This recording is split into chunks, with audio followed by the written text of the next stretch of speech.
It needs to be another Democrat priority over there. You know what? We all represent people of different political persuasions.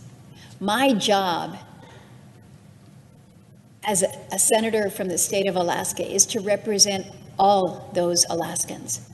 And I would like to think that all Alaskans think that protective equipment for our medical providers is a priority for all of us.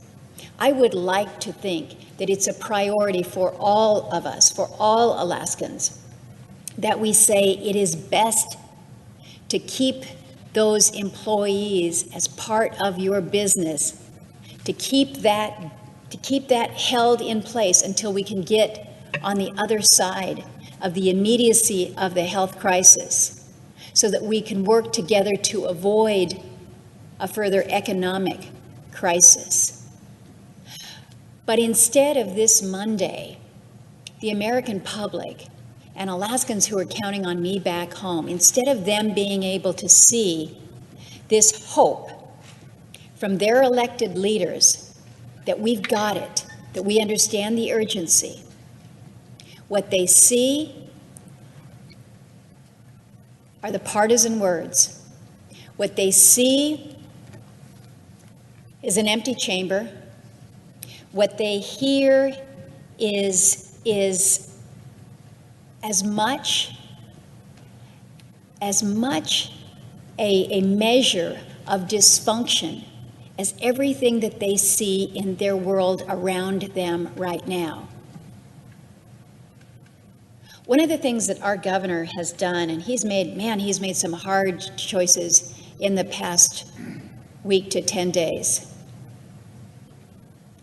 He's made some decisions that will have significant and serious economic impact to a state that is already on its knees. But one of the things that he did was he put together what he's calling an Alaska Economic Stabilization Task Force.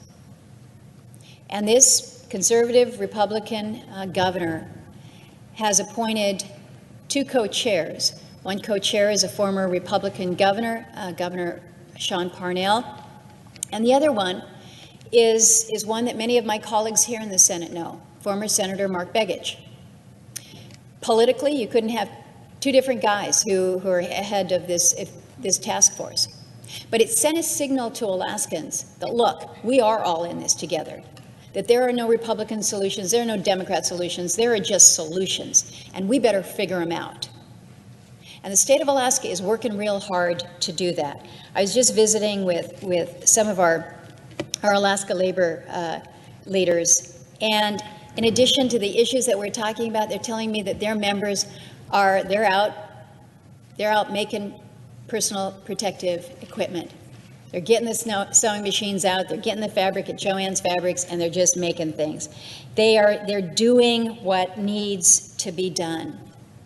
And so when we're reminded that so much good can come together if we just kind of lay down our partisan arms and say, what do we need to do for this country? What do you want for Arkansas? What do we need for Alaska? What do we need for one another? Because right now, we don't need the words that just further separate us as Americans. So, Mr. President, I haven't talked about the contents of the bill that we have in front of us because so many before me this afternoon have. I think we all share the desire, I hope we all share the desire to get this done readily, to get it done quickly, because right now, Americans are losing hope. I yield the floor.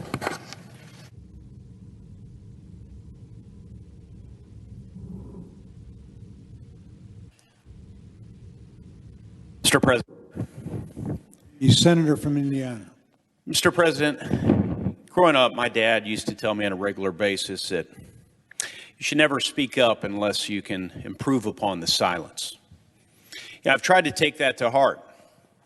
in my personal life and my professional life. And today I feel like I can improve upon the silence. I have a deep conviction that the United States Senate is not living up to the expectations of the American people. The American people deserve a United States Senate as good as the American people. They deserve a United States Senate that's responsive when they need government most. I suppose it's fashionable these days to use so many of our institutions in society to elevate ourselves. Well, folks, this institution, its credibility is at stake. The American people need this institution to function. I was a United States Marine after graduating from college. And I never saw a war, Mr. President. I never saw a national emergency, a major crisis, and I'm very straightforward about that.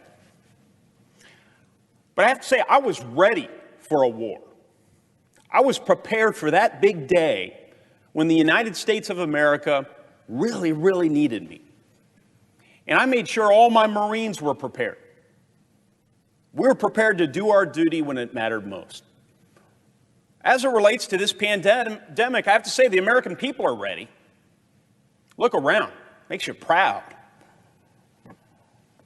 Are we not a unified people? Are we a tribal people? There's a lot of conversation about that and among political circles.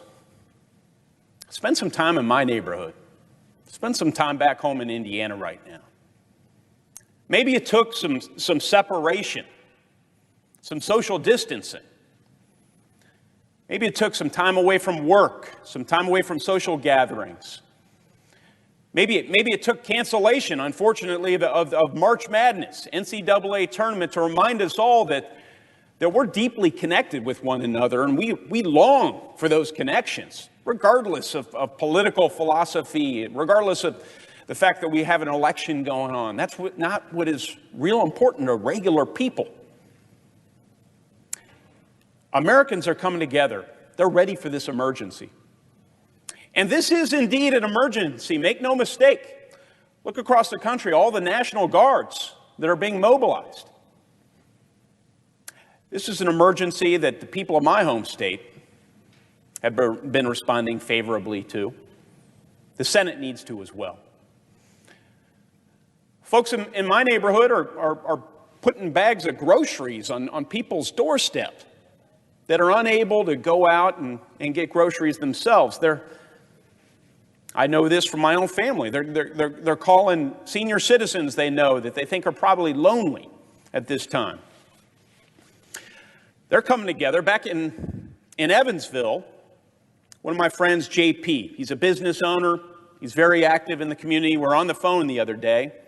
I think like other members, I've had countless phone calls in the last week or so to business owners, not-for-profit leaders, healthcare providers, rank-and-file citizens. And this active citizen, this community leader, JP in Evansville, says that he was on the phone with the mayor, local business leaders, local healthcare leaders, and a bunch of others from southern Indiana, and they were all on the same page.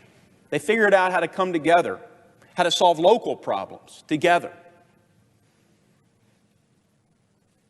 They were all ready to tackle this because they sense what we should all sense. The sooner you can tackle these challenges, the sooner the pain will end. The sooner we will reduce anxiety among our neighbors. They're all determined to work together. In fact, he said he had not seen such unity within the community of Evansville, Indiana, since 9/11. It says a lot. Well, the Senate must be ready. This package, the CARES Act, was negotiated in a bipartisan way.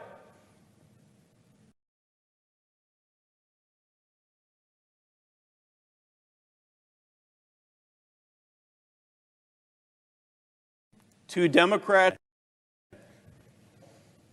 You know, this virus may seem to many small because it's impacted a small percentage of our population directly.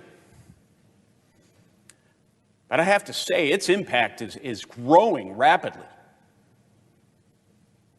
The longer it takes us to come together, the more damage that's going to be done. This is an emergency. It is time, my colleagues on the other side of the aisle, to take yes for an answer. Not play games. So what's this bill do? Nothing controversial. Provides additional assistance for healthcare needs. This is a pandemic. We need more masks. We need more PPE. Our hospitals are swamped. They can't conduct elective surgeries anymore. Their finances are out of whack. We need to help them out. What else does it do? It helps individual Americans. Folks are resource constrained right now. They can't go to work. So $1,200, at least for starts, per American, $2,400 per married couple, additional $500 if you have dependents. That's really going to make a difference in Hoosiers' lives. We need to make sure that people have jobs to go back to once we get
Democrats alike.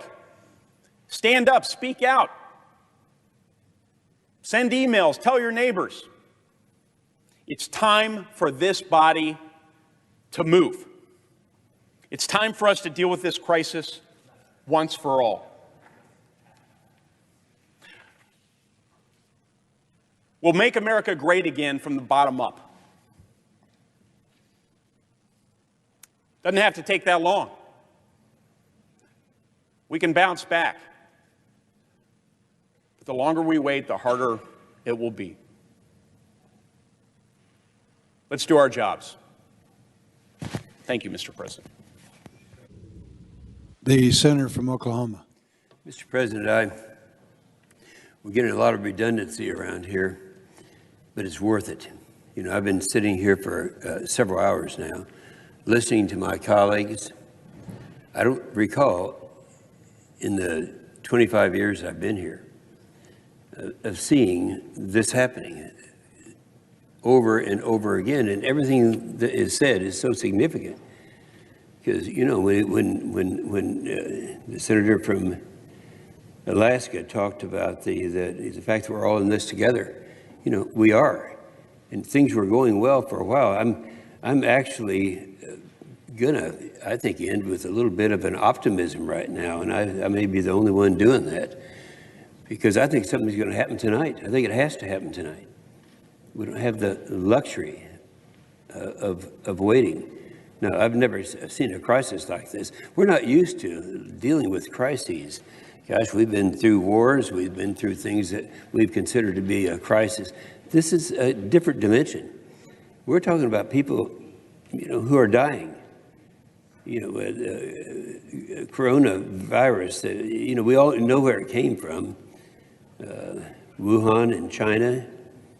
It's caused global panic. And by the way, they call it a pandemic. There's a reason for that, because this isn't something that's just happening in the United States of America. This is happening all over the world, everywhere. No one's immune. And it's something that we don't have a cure for right now.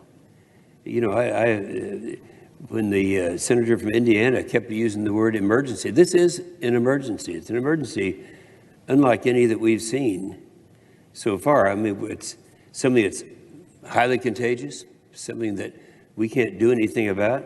No one is immune.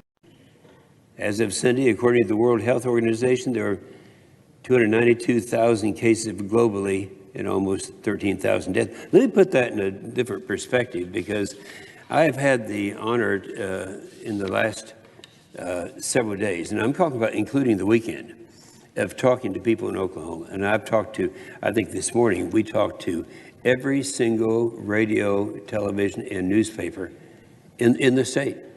And I always start my speeches out to make sure everyone understands why this is not anything that we've done before, why it's so significant, because the contagious, and I explained to people, if you take, today's the 23rd, let's take the 22nd and the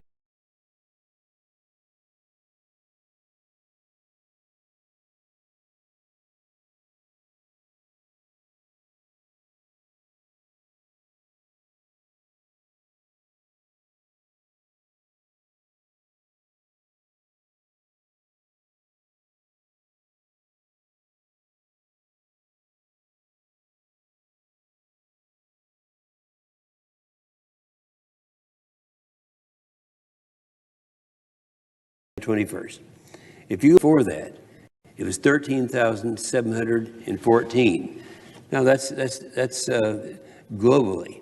Look at you here in the United States of America.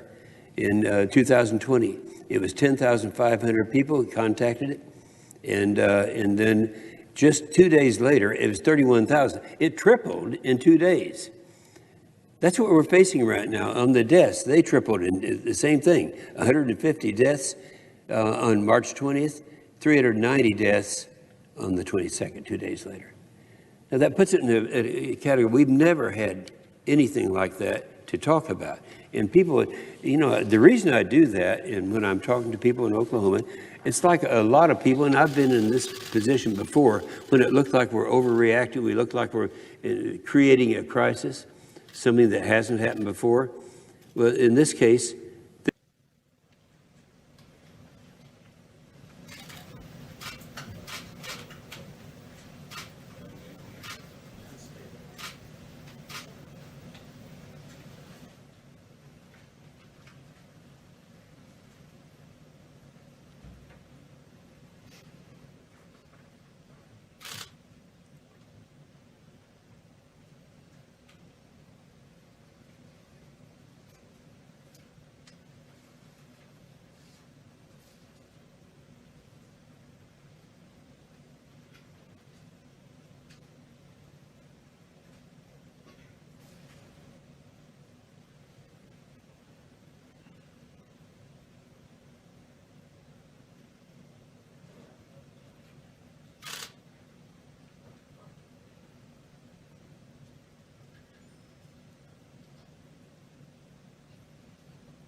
Well, thank you very much. And I see we have fewer people because of the virus problem. And we appreciate you being here. And this is getting to be more and more social distancing, and that's fine. So it should be. And it's too bad. We extend our best wishes to the person affected. And we feel sure that he or she will be better very soon. And thank you for being here. America continues to mobilize every segment of our society to turn the tide in the battle against the virus. I want Americans to know that we will get through this challenge. The hardship will end. It will end soon. Normal life will return, and our economy will rebound very, very strongly. But right now, in the midst of this great national trial, Americans must remain united in purpose and focused on victory. To every single American, please know that the sacrifice you're making at this time is saving lives, many, many lives. It's very important that we totally protect our Asian American community in the United States and all around the world. They're amazing people, and the spreading of the virus is not their fault in any way, shape, or form. They're working closely with us to get rid of it. We will prevail together. It's very important. From the beginning, we have been working closely with our nation's best scientists and medical professionals, and we will continue to do so until we have defeated the virus. Our public health experts, who are terrific, are studying the variation in the disease across the country, and we will be using data to recommend new protocols to allow local economies to cautiously resume their activity at the appropriate time.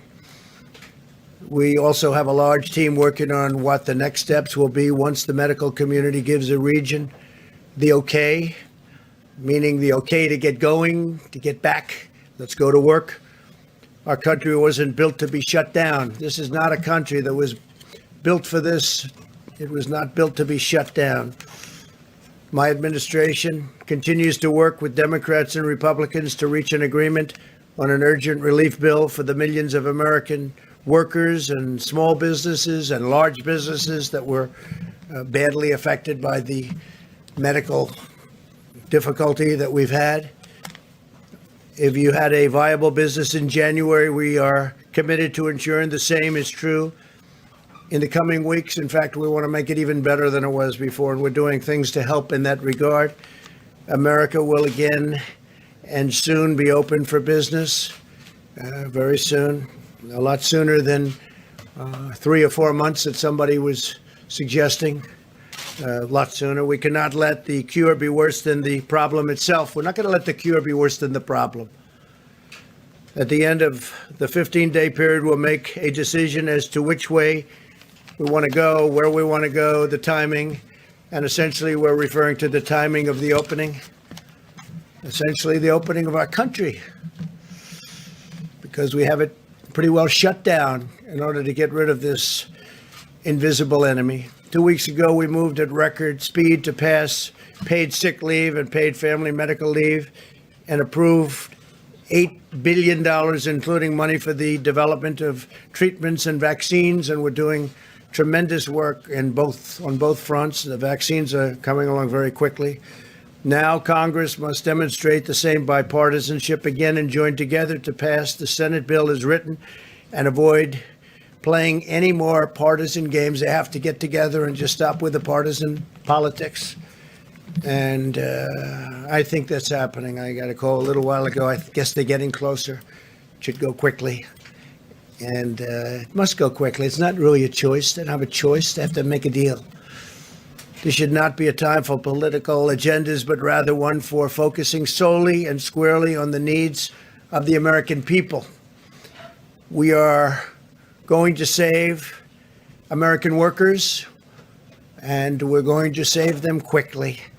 And we're going to save our great American companies, both small and large. This was a medical problem. We are not going to let it turn into a long-lasting financial problem. Started out as a purely medical problem, and it's not going to go beyond that. We're just not going to allow that to happen. Our country was at its strongest financial point. We've never had an economy like we had just a few weeks ago, and then it got hit with something that nobody could have ever thought possible. And we are fixing it. We're fixing it quickly. And I want to just thank the American people for what they've been through and what they're doing. Our country will be stronger than ever before, and we fully anticipate that, and it won't be that long. Let me provide you with an update on critical supplies. FEMA is distributing 8 million N95 respirator masks and 13.3 million surgical masks across the country right now. Focusing on the areas with the greatest need, we've shipped 73 pallets of personal protective equipment to New York City and 36 pallets to the state of Washington. In the past 96 hours, FEMA has also received donations of approximately 6.5 million masks. We're having millions and millions of masks made as we speak, and other personal protective equipment, which we will be distributing to medical hotspots. We're focused on some of the hotspots. Across the nation, we're seeing an outpouring of creativity and innovative ideas widely shared between the federal health leaders, governors, and mayors, the scientific community, and members of the private sector. Really working together. Everybody's working together. I'm pleased to report that clinical trials in New York will begin existing for existing drugs that may prove effective against the virus. At my direction, the federal government is working to help obtain large quantities of chloroquine. And you can look from any standpoint tomorrow in New York. We think tomorrow pretty early, the hydroxychloroquine and the Z-Pak, I think is a combination, probably is looking very, very good, and it's going to be distributed. We have 10,000 units going, and it'll be distributed tomorrow. It'll be available and is now. They already have it. They're going to distribute it tomorrow morning to a lot of people in New York City and New York. We're studying it very closely, watching it very closely. You probably saw a couple of articles today came out where a gentleman, they thought he was not going to make it. He said goodbye to his family. They had given him the drug just a little while before, but he thought it was over. His family thought he was going to die. And a number of hours later, he woke up, felt good. Then he woke up again, and he felt really good, and he's in good shape. And he's very happy for this particular drug that we got approved in record-setting time. There's never been anything even close to it. And I want to thank the FDA, which has been incredible, and Dr. Hahn, Stephen Hahn, highly respected man, but they're doing everything possible to increase production and available supply of these drugs, not only this drug, but also others that are coming. Remdesivir is coming from Regeneron. A couple of others are also under study. But the one that I'm very excited about right now is the one we just mentioned. And I think there's a real chance. I mean, again, we don't know, but there's a real chance that it could have a tremendous impact. It would be a gift from God if that worked. It would be a big game changer. So we'll see. But distribution starts tomorrow morning early in New York, and I think a lot of people are going to be, hopefully they're going to be very happy with the result, but we're all going to be watching closely. It's something we have to try. It's been very, very successful in malaria, very, very successful. And countries with malaria have had a interesting thing happen. They take this particular drug. It's a very powerful drug. And there is very little semblance of the virus in those countries. And there are those that say because this drug is very prevalent because of the malaria. So we'll see what happens. I'm also announcing that we're postponing the deadline for compliance with real ID requirements at a time when we're asking Americans to maintain social distancing. We do want to require people to go with their local DMV. We will be announcing the new deadline very soon. It's going to be announced in a very short moment. Overnight, we successfully brought home 103 American citizens after they had been stranded for 10 days in Brazil following a cruise. We want to thank the Brazilian government and their great president. Most of those returned were senior citizens. My administration, in cooperation with Governor Greg Abbott of Texas and the private sector, coordinated their safe return to the United States. So thank you to Governor Abbott. Terrific governor, terrific man. Earlier today, I signed an executive order invoking presidential authority under Section 4512 of the Defense Production Act to prohibit the hoarding of vital medical equipment and supplies, such as hand sanitizers, face masks, and personal protective equipment. We have a lot of face masks, a lot of equipment just coming in, and we have some people hoarding. And Attorney General Barr is going to be speaking about that in a second. We want to prevent price gouging, and critical health and medical resources are going to be protected in every form. Under this directive, the Secretary of Health and Human Services is authorized to designate essential health and medical supplies as scarce. So he'll designate certain supplies and medical elements as scarce, and that means it will be a crime to stockpile these items in excessive quantities, which is happening to a relatively small degree, we think, but nevertheless it's happening. We can't let it happen. And we can't let them resell them at excessive prices, which some people are doing. Very simply, we will not allow anyone to exploit the suffering of American citizens for their own profit. So we're going to be watching that with our great Attorney General very closely. The Department of Justice will be aggressively prosecuting fraudulent schemes related to the pandemic. Yesterday, federal prosecutors took action in their first case, shutting down a website selling a totally fake vaccine, if you can believe that one. As president, I will always fight to protect Americans from being exploited. Thankfully, all throughout the country, we're witnessing extraordinary acts of compassion, benevolence, and unity. Construction companies are donating masks by the hundreds of thousands. Manufacturing workers are transforming their assembly lines. Citizens are volunteering to deliver food and medicine to the elderly. We're truly seeing America at its best. We're really seeing things that people never thought even could happen. Frankly, we never thought this could happen. But the way most Americans are working toward getting it solved and just doing what they have to do to make this go away has been incredible. It's been incredible. I want to take a moment to thank the everyday heroes who are making our vast effort against the virus possible. And thank you to the healthcare workers and the first responders. These are very brave people.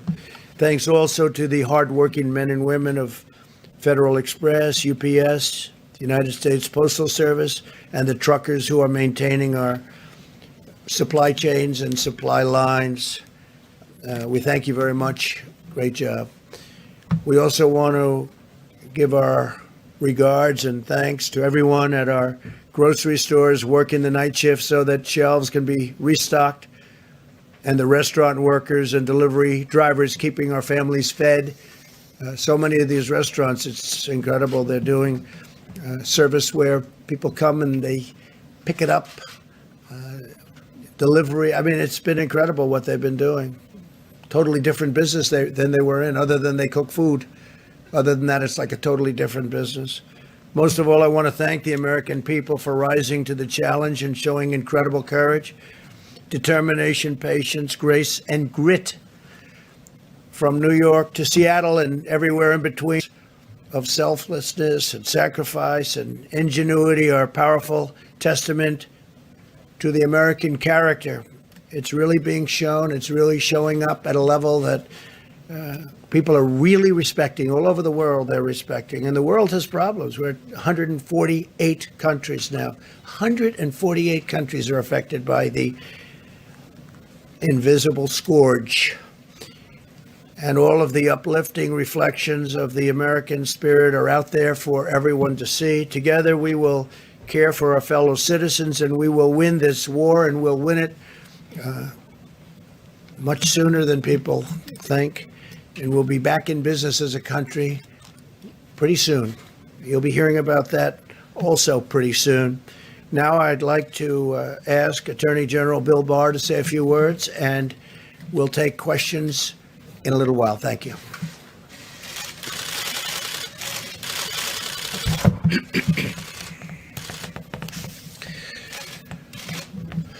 Let me start by thanking you, Mr. President, and Mr. Vice President, for your decisive leadership in this unprecedented battle to save American lives. At the Department of Justice, we're working hard to protect the health and safety of our personnel while at the same time keeping our enforcement efforts at full throttle. So I'd like to thank all of my colleagues in law enforcement, not just those at the federal level, but of all our state and local partners, the police officers, the sheriff's deputies who are protecting and serving their communities, often at great risk to themselves. What I'd like to do here is start with a few remarks about the order that the President mentioned to ensure the availability of critical medical and health supplies from hoarding and price gouging. On March 18th, the President issued Executive Order 13909 invoking the Defense Production Act with respect to the health and medical resources needed to respond to the spread of COVID-19, including PPE and ventilators. We have started to see some evidence of potential hoarding and price gouging. And so earlier today, the President signed a second executive order providing the authority to address, if it becomes necessary, hoarding that threatens the supply of those necessary health and medical resources. Under Section 102 of the Defense Production Act, the President is authorized to prohibit the hoarding of needed resources by designating those materials as scarce or as materials whose supply would be threatened by persons accumulating excessive amounts. Once specific materials are so designated, persons are prohibited from accumulating those items in excess of reasonable personal or business needs, or for the purpose of selling them in excess of prevailing market prices. It is a crime to engage in prohibited activity. In today's executive order, the President is delegating to the Secretary of HHS this authority to protect against hoarding by designating these critical items. Now, no items have been designated yet, and the Department of Justice is going to be working with HHS to identify cases where hoarding may be impeding the supply of health and medical resources needed to respond to the COVID-19 pandemic. Today, we convened our first task force meeting, a national task force that will be working on these supply chain issues and specifically on the problem of hoarding and price gouging. And we are designating in each of our 93 United States Attorney's offices a lead prosecutor who will be responsible in that district for pursuing these cases. I also want to say that we have not waited for this order to be signed. As we have received evidence recently, we have already initiated investigations of activities that are disrupting the supply chain and suggestive of hoarding. I want to stress that we're not talking about consumers or businesses stockpiling supplies for their own operations. We're talking about people hoarding these goods and materials on an industrial scale for the purpose of manipulating the market and ultimately deriving windfall profits. If you have a big supply of toilet paper in your house, this is not something you have to worry about. But if you are sitting on a warehouse with masks, surgical masks, you will be hearing a knock on your door. So with that, Mr. President, I'll turn it back to you. Thank you very much. Deborah, please. Thank you, Mr. Vice President. Just to start, I want to really thank all the ministers of health around the world who have been sending us their data despite the fight that they're in themselves, particularly our European colleagues. They continue to send us primarily their mortality data, which is really very critical because when you're in the midst of this level of fight that many of the European countries are, following mortality data will give you the best insight right now on how the epidemic is proceeding in those countries because they really can't be testing at the level to really understand the depth and breadth of their new cases. In the mortality data that has been provided to us, there has been no child under 15 that has succumbed to the virus in Europe. There was the one 14-year-old in China. So we still see that there is less severity in children. And so that should be reassuring to the moms and dads out there. To Generation Z and to my millennial colleagues who have been really at the forefront of many of these responses, less than 1% of all the mortality is less than 50. And so this is, I think, also a very important point. That doesn't mean that individuals won't have severe disease. So still 99% of all the mortality coming out of Europe in general is over 50 and pre-existing conditions. The pre-existing condition piece still holds in Italy, with the majority of the mortality having 3 or more pre-existing conditions. I think this is reassuring to all of us, but it doesn't change the need to continue to protect the elderly. And in order to protect the elderly, we all need to continue to do the president's directives and guidance for the next week of the 15-day challenge.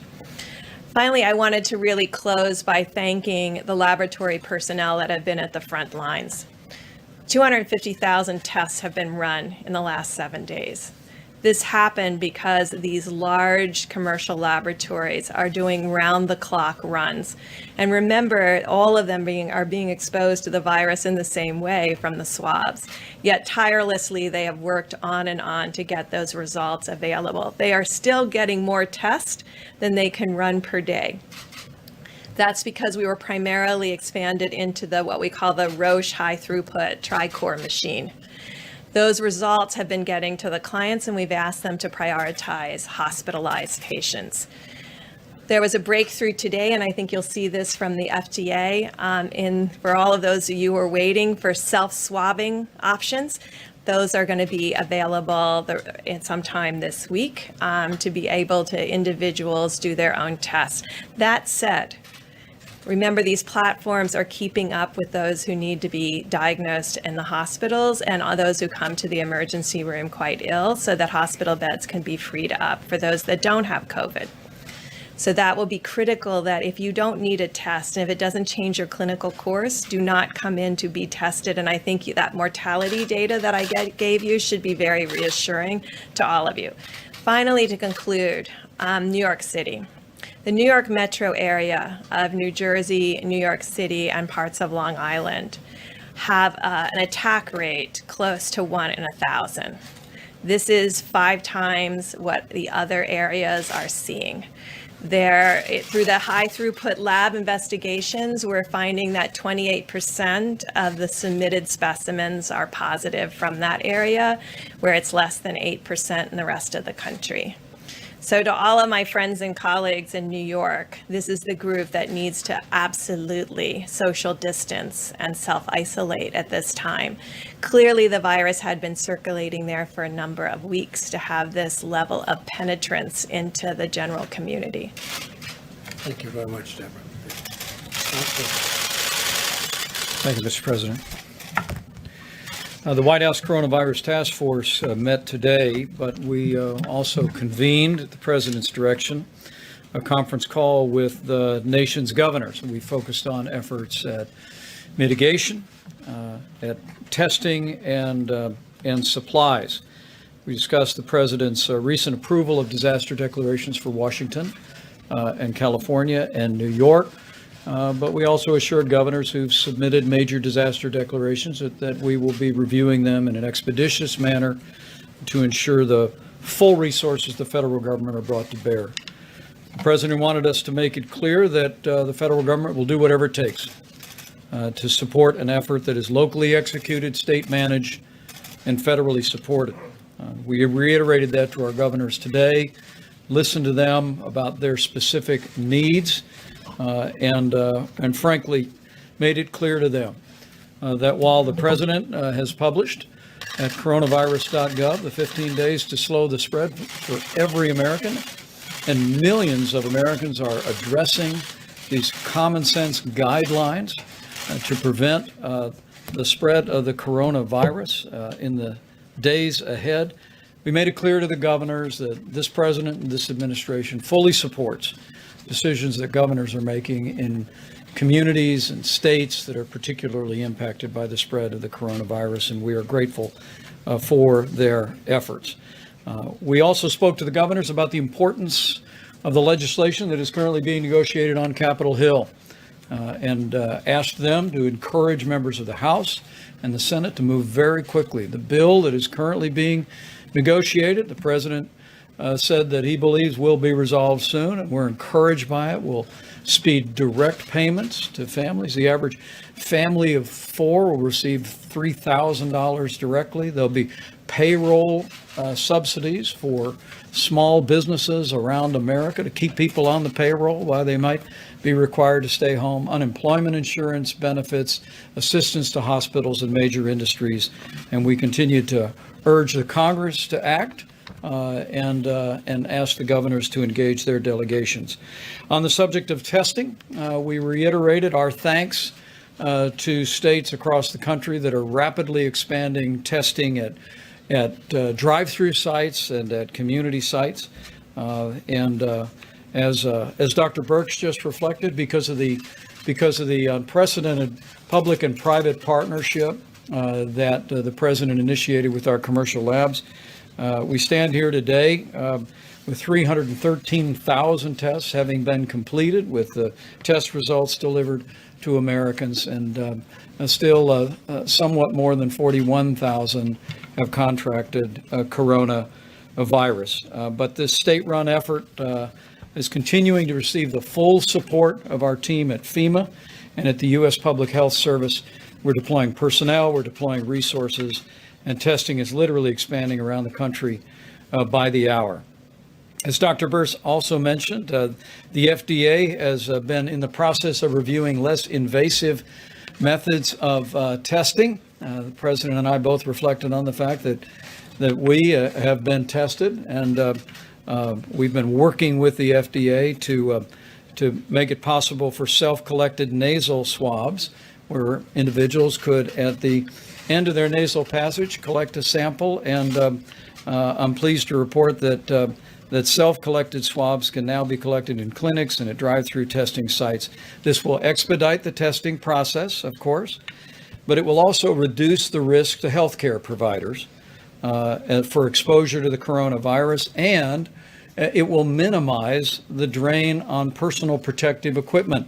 With the current test that goes pretty significantly up the nasal passage, people have to wear gear and then change out the gear.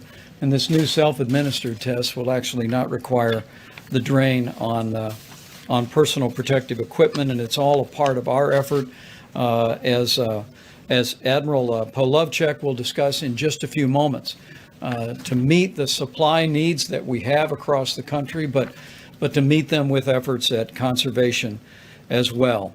On the subject of testing, it's important to remember, as the old book said, it is not the healthy who need a doctor, but the sick. And so if you don't have symptoms, you don't need to get a coronavirus test. We encourage every American to adhere to that so that the testing resources are available for people that are symptomatics. We also will be issuing today from Health and Human Services new guidance to direct all commercial labs to prioritize testing for hospitalized patients. And that guidance is going out tonight. We also reminded the governors today that all state laboratories, all hospital laboratories are now required by law to report the results of coronavirus tests to the CDC. On the subject of supplies, in our meeting today at FEMA, we received a report of the new Supply Chain Stabilization Task Force.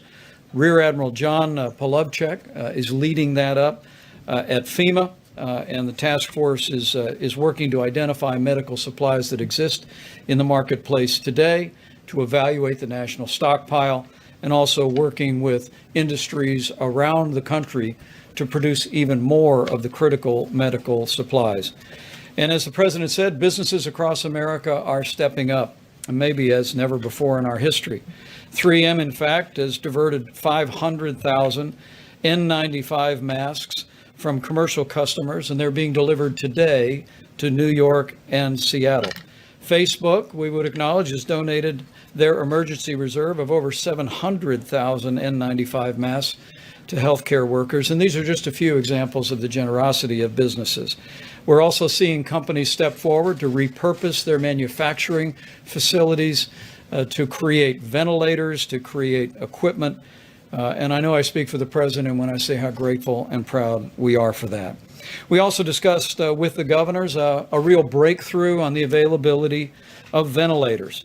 We called on the governors to survey all outpatient surgical centers and hospital operating rooms, because surgical ventilators that anesthesiologists use, because of an FDA decision rendered this last weekend, those can be easily converted now to ventilators that can be used for people struggling with severe illness from the coronavirus. And so we called on our governors in conversations with state leaders to survey all of their surgical centers and hospital operating rooms to identify that equipment, and with the new FDA guidelines, they'll be able to convert those to help meet the needs of ventilators across the country. We are now 8 days into the president's 15 days to slow the spread. And the American people are rising to the challenge. We're doing this. But in the days that remain between now and the end of the 15 days, we're going to need every American to take this seriously. Listen to your state and local health authorities, where there may be additional and stronger guidance in areas where the coronavirus spread has been more severe. But for every American, know that the part that you do, that your family does, that you do in your community to put into practice these principles of social distancing, using a drive-through at the local restaurant, will make an enormous difference in lowering the trajectory of the coronavirus spreading across our country. It's going to take all of us, but with the ongoing cooperation of the American people, with compassion, with the ingenuity of American industry, with dedicated leadership at the state and federal level, I know that we can slow the spread, we can protect our most vulnerable, and we will heal our land. Thank you, Mike, very much. Admiral, please. Thank you, Mr. Vice President. So I'm Rear Admiral John Polovchek. I'm the Supply Chain Task Force lead at FEMA. My task is to increase the supply of critical medical supplies, which include personal protective equipment and ventilators, items like that. I just want to take a few moments to explain the organization that we've stood up this week, these last few days, and our approach. So you have a chart behind me. I have two focus leads, one on personal protective equipment, medical supplies, and a focus lead on ventilators. Operating under 4 lines of effort. First line of effort you see is preservation, and leaders tonight have talked about that ability to make our stuff last longer. Acceleration. We have a team of people that are searching the globe for personal protective equipment, figuring out where it is, figuring out if we need to buy it or just transport it and get it here faster. We have a line of effort called reallocation. We're working with our industry partners to illuminate the supply chain. There are many vendors, many distributors, all on separate systems. Nobody has one site picture for that supply chain. We've brought our industry partners in.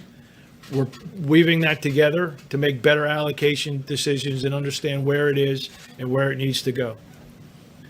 We have a line called expansion. You've heard some of that today. If those that have wanted to convert plants, those that want to get into the business, we have the tools to help them to go do that. So 2 focus areas right now, PPE and ventilators.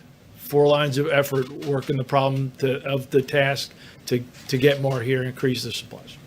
Thank you very much. Thank you very much. Thank you, Mr. President. If I could, the Washington Post is reporting that the total deaths today crossed 100 for the first time. This morning, your Surgeon General on the Today Show said he wanted Americans to understand that this is going to get really bad. Do you share that prognosis? Of course I do. It's going to be bad, and we have a lot of people dying from the flu, as you know. We have a very bad flu season on top of everything else. It's very bad. It looks like it could be over 50,000. And certainly this is going to be bad, and we're trying to make it so that it's much, much less bad. And that's what we're doing. I think we're doing a very good job of it. If you look at other countries, what they've been through, and you look at the kind of numbers and compare them to ours, which is a much larger country than most, the numbers are pretty amazing. And it started with the fact that we stopped people from coming in from a highly affected area and infected area. And that was a good thing to do. So, yeah, it's bad, and it's going to, obviously, the numbers are going to increase with time, and then they're going to start to decrease. And we're going to be opening our country up for business, because our country was meant to be open and working with others, but especially for our workers. And the engine for that whole system is we have to have companies, and these companies are loved by our workers because they're paying big salaries and big dollars to our workers, and we're going to get it all going again very soon, hopefully very, very soon. Please. Sir, I'm just trying to reconcile the 2 things that you just said. 1, that things are going to be very, very bad, and 2, that you want to get the country open back up as quickly as possible. So I guess my question is, if in a week Dr. Birx or Dr. Fauci are telling you we need to continue these measures for the health of the vulnerable populations of the country, are you going to say, I'm sorry, the economy is too important? Well, you'll see what happens. I understand the question very well. It's a great question, but we can do 2 things at one time. I will say this: our country's learned a lot. We've learned about social distancing. We've learned about the hands. We've learned about staying away, at least during the time that this is even a little bit around. This disease, or whatever you want to call it, many different names. You can call it many different names, but the virus, while it's around. And we can start thinking about, as an example, parts of our country are very lightly affected, very small numbers. And, you know, you look at a state, great governor, Pete Ricketts in Nebraska. You look at the kind of numbers they have out there. They have one of the great hospitals there too, relative to what we're talking about. But you look at Nebraska, you look at Idaho, you look at Iowa, you look at I could name many countries that are handling it very, very well, and that are not affected to the same extent, or frankly, not even nearly to the extent of New York, which is really, I'm dealing with Governor Cuomo, and we're dealing very well together. We'll be sending that ship up, by the way, as you know. We have a ship going to Los Angeles. We'll also be, the ship is coming out of a very large repair. It's all ready to go. Very, very soon will be. And over the next 3 or 4 weeks, that'll be coming up to New York. We'll go to New York Harbor, and it'll be fully supplied. So they're working on that right now. And maybe Dr. Birx can speak to this. Do you share the President's optimism that in a week we might have a situation where we can say, you know, there's a few hot spots, but much of the country. Well, I didn't will. say in a week, but I said soon. It's going to be soon. It's not going to be 3 or 4 months, as some people were saying, and a lot of people thought originally, but I would certainly let you And answer. are you worried that some of the cities and states that haven't had the infection yet are lagging indicators and that we're going to start seeing cases? So you've raised two important issues. One, I think you all know a lot of our tests have had to go to hospitals at this time so that we can diagnose people who are at risk, to give them options to get these new therapeutic options. None of these therapeutic options are available if you don't know your diagnosis. So we've been very much focused on that. With adding Abbott, Thermo Fisher, Hologic, and now Cepheid platforms. Cepheid's that new platform that is point of care, but slower. So, you've got to match the throughput, the need to what kind of equipment you have. Now that we have all those platforms moving simultaneously, we can go back to doing case finding and surveillance in the areas that have the most lower numbers, as well as doing mitigation more aggressively in the places that have higher numbers. We went out with a very blunt force. I mean, we have to all be honest. We had to do that because we weren't sure where the virus was and where it is going. I think over this week, we're concentrated on figuring out exactly where the virus is and making projections about where it's going and the impact of our mitigation pieces. We learned this in tackling epidemics around the world. You have to focus the resources and the intervention and the structural prevention interventions in the areas where the virus is circulating.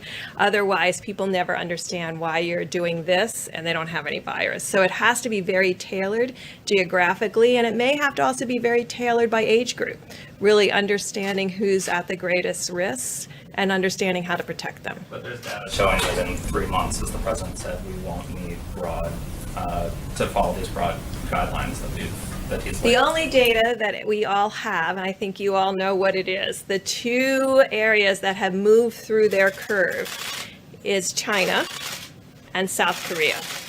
So those are the two countries that we're learning from. Those were 8 to 10 week curves. Each state in each hotspot in the United States is going to be its own curve because the seeds came in at different times. So Washington State is on their curve. They're about 2 weeks ahead of New York. And so each of these have to be done in a very granular way to really understand where we are. And it's the charge that the president has given us is to use all of our data analytics and all of our data inputs to really define those issues about where the virus is, where is it going, and what predictions we can make about where we are in that bell-shaped curve. I think that's a great definition, and I will say we're going to be watching our senior citizens very closely. We're going to be watching certain hotspots like New York, and within New York you have areas which are troubling, and we'll be working with the governor and the mayor and everybody else on those spots. But at the same time, at a certain point, we have to get open and we have to get moving. We don't want to lose these companies. We don't want to lose these workers. We want to take care of our workers. So we'll be doing something, I think, relatively quickly, but we've learned a lot during this period. This was a very necessary period. Tremendous information was gained, but we can do two things at one time. And again, I say we have a very active flu season, more active than most. It's looking like it's heading to 50,000 or more deaths, not cases, 50,000 deaths, which is, that's a lot. And you look at automobile accidents, which are far greater than any numbers we're talking about. That doesn't mean we're going to tell everybody no more driving of cars. So we have to do things to get our country open. But this has been an incredible period of learning, and we'll have announcements over the next fairly short period as to the timing. John, please. Mr. President, I want to ask about these guidelines on testing. Obviously, Senator Rand Paul has tested positive for coronavirus. But he was not in contact with anybody who was known positive, and he didn't have any major symptoms. Under your guidelines, under the guidelines that have been outlined here, he would not have gotten a test. He got one anyway. So what do you say to him? He's pointed out that if he hadn't gone basically in defiance of these guidelines and got tested, he might still be showing up to the Senate right now and infecting the whole U.S. Senate. So that's why this was important. That's why this recommendation to the American people was important. Because we have been saying that there is a level of asymptomatic or mild spread. And that's why each person has to be responsible. Each person has to be responsible in the way that they decrease their interaction with others, the 6 feet, and you're all very social distance, so thank you. But also assuming that everyone that you're interacting with could be positive. And that gets into the hand washing piece, and that gets into the other piece we talked about is surfaces. I think until we really figure out the respiratory transmission versus the surface transmission, and this hard surface transmission, not fabric, will be really critical, because that is a way the virus could spread on subways or metros, where people would be holding on to things that other people had recently held on to. So that's the real question. But if we can just keep with the example of Rand Paul, and obviously there are many other people that would be in a similar situation, but just keep with this one example. If he hadn't gotten that test, he would still be showing up to the Senate every day, to his place of work. If he had You been wouldn't want that, following would these you? guidelines, he wouldn't have been infecting others because of the social distancing, washing your hands, doing everything that we talked about. So we've talked about also how people make choices because of their jobs, that they have to come in. You'll notice I was not here over the weekend. I think this is the part that we really need to take personal responsibility for. Saturday, I had a little low-grade fever. Uh-oh. So, actually, probably a GI thing. But you know, I'm meticulous. I'm a physician. I looked it up. I ended up piggy banking. I'm from Walter Reed, so I got a test late Saturday night, and I'm negative. I stayed home another day just to, Thank you for saying that. yeah, just to make sure. That's how we protect one another. So, you know, unless everybody's taking their temperature every day, we can't say that he had no symptoms. These are the kinds of things that we have to do for one another. This is the personal responsibility that I'm talking about, that we all have to practice. And Mr. President, when you say you don't want the cure to be worse than the problem itself, so are you saying that if we kept these measures that we're doing now in place for a couple of months, Well, they will be in place. At some point, we're going to open up our country, and it's going to be fairly soon. Weeks or months? Because you seem to be I'm not leaning looking. more I'm not towards- looking at months. I can tell you right now. We're going to be opening up our country, and we're going to be watching certain areas, and we're going to be practicing everything that Deborah's referring to right here. I mean, we're going to be watching this very closely, but you can't keep it closed for the next, for years. Okay, this is going away. We're going to win the battle, but we also have, you have tremendous responsibility. We have jobs. We have people get tremendous anxiety and depression, and you have suicides over things like this. When you have terrible economies, you have death, probably, and I mean definitely would be in far greater numbers than the numbers that we're talking about with regard to the virus. So we have an obligation. We have a double obligation.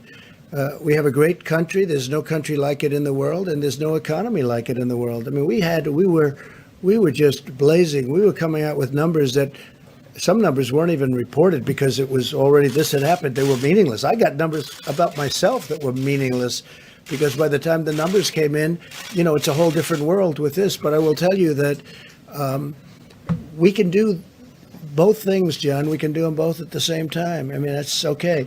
What we have gone through is a tremendous learning process, and we've also solved a lot of problems. But we've gone through a tremendous learning situation. Now, we're building hospitals in New York. We're building hospitals in California. We're building hospitals in the state of Washington. We've been in touch with the governors.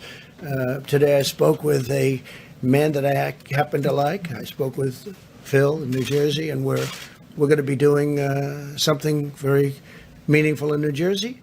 We're doing something. I spoke with J.B. Pritzker, called me today. We're going to be helping them out in Illinois.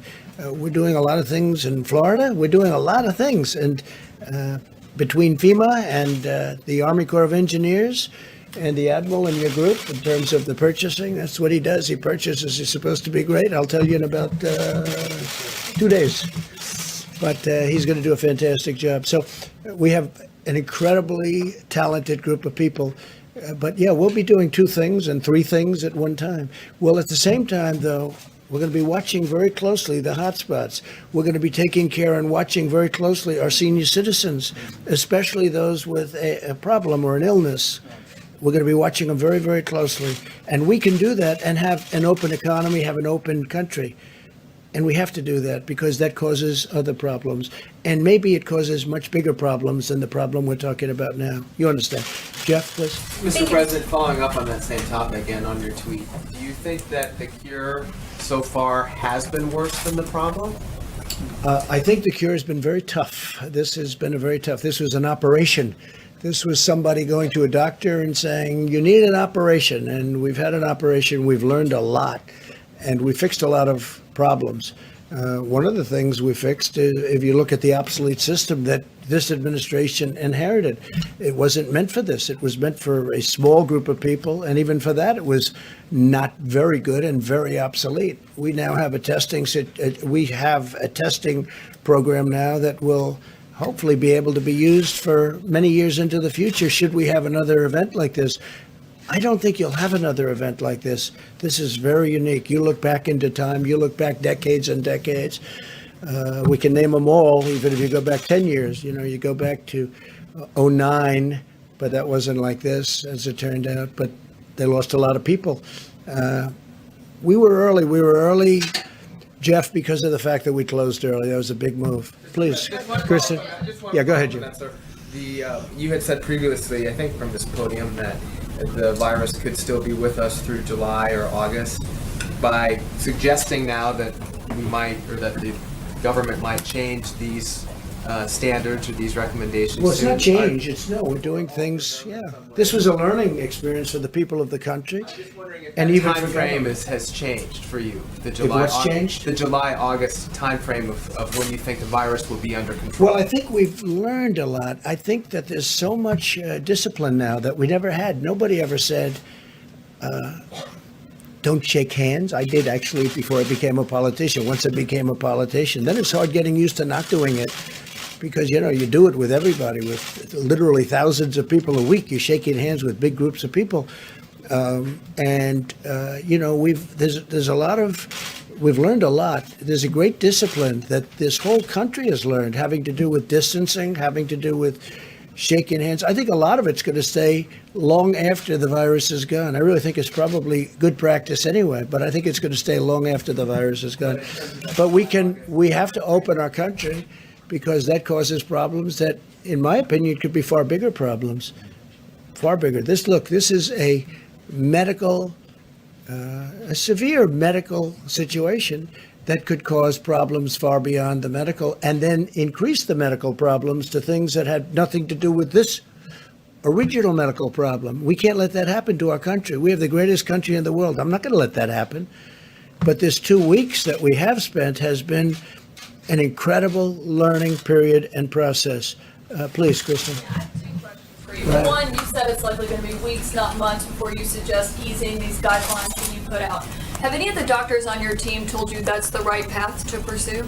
We spoke to them today, and I was telling them that we have 2 things to look for. Don't forget the doctors. If it were up to the doctors, they may say, let's keep it shut down. Let's shut down the entire world, because, again, you're up to almost 150 countries. So let's shut down the entire world. And when we shut it down, that would be wonderful. And let's keep it shut for a couple of years. We can't do that. And you can't do that with a country, especially the number 1 economy anywhere in the world, by far. Number 1 economy in the world. You can't do that. Because, it causes bigger problems than the original. That's why I talk about the cure being worse than the problem. We can't have the cure be worse than the problem. But what we have done, so this is not retracing. This isn't anything. We've done it really well, because this 2-week period has been good. And I'm not saying it ends at that time. We have another 7 days or so. I'm not saying it ends at that time, but I am saying it's been like this incredible learning process. That's going to go into the future. That's going to go even as we open up our country. And we're going to be watching New York, and we're going to be watching California. We're going to be watching the state of Washington and other places. Illinois is becoming a hotspot. And we can do both. Now, we may quarantine, we will be quarantining many people in these areas. There are other areas that just aren't affected, or they're affected very little.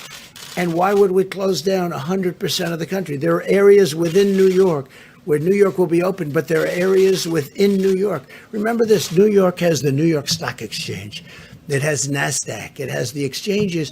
To close the New York Stock Exchange and NASDAQ and with all of the great work they're doing, they've gone largely to computer. You look at the floor, it's incredible what they can do, but it's fully open.